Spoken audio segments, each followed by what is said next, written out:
qaar ka mid ah shacabka magaaladaasi Beledweyne iyo waliba duqa magaalada Beledweyne ayaa si weyn u amaanay xukuumadda dalkaasi Djibouti iyo shacabkeeda iyagoo sheegay inay si weyn u taageereen magaalada Beledweyne gobolkaasi Hiiraan kadib markii xukuumadda Djibouti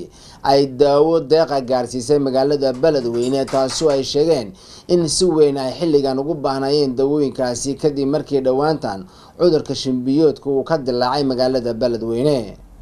wariyahayga Maxamed Sool ayaa magaalada Beledweyne warkan nooga soo laaliyay. duqa magaalada Beledweyne iyo qaar ka mid ah shacabka ku dhaqan magaalada Beledweyne xarunta gobolka Hiiraan ayaa mahadcelin u diray madaxweynaha Djibouti Ismaaciil Cumar Geele oo dhawaan daawo soo gaarsiiyay magaalada Beledweyne xarunta gobolka Hiiraan. daawadani ayaa waxay ku soo aaday xanuuno fara badan ee ka dilaacay magaalada Beledweyne taasoo madaxweyne Ismaaciil Cumar Geele uu soo gaarsiiyay mar loo baahnaa daawadaasi. halkan duqa magaalada Beledweyne Cumar Aadan Deeqo oo halkaas ka mahadceliyay.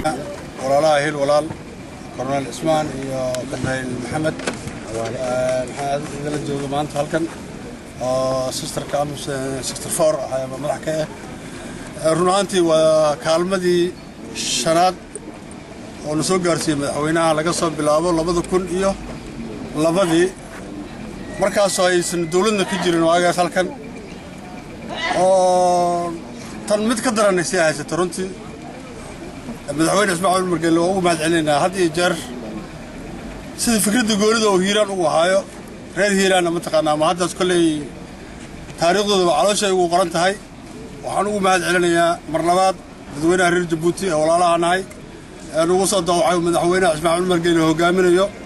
waan ka guddoonay daawooyinkaas sidii loo kala diray yahay annaga garanayna insha Allah tacaala waan gaarsiinaynaa waxaan u mahadcelinayaa mar labaad walaalaha ma taqaanaa had iyo jeer isku xil saaray inay ma taqaanaa walaalood reer Hiiraan ama Soomaaliya guud ahaan oo isgarab taagaan si ay u ka cilaa Soomaaliya maanta ee dawladnimadii ugu soo celi lahaayeen waa ugu mahadcelinaynaa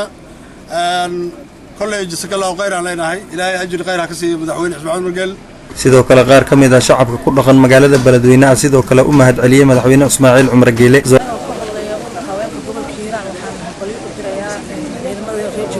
Ismaaciil Cumar Geele dhammaantood waxaan leenahay deeq la soo gaarsiisay way yartahay laakiin insha Allah bil kariim waa arrin ku dayasho mudan waad ku mahadsantiin. Assalaamu calaykum. فانينا وحماسان walaalaha hiil walaal oo hormuudka yahay madaxweynaha Ismaaciil Cumar Geele ka danqaday dhibaatada ka jirta gobolka Hiiraan noogu daaqay daawadan sharafta badan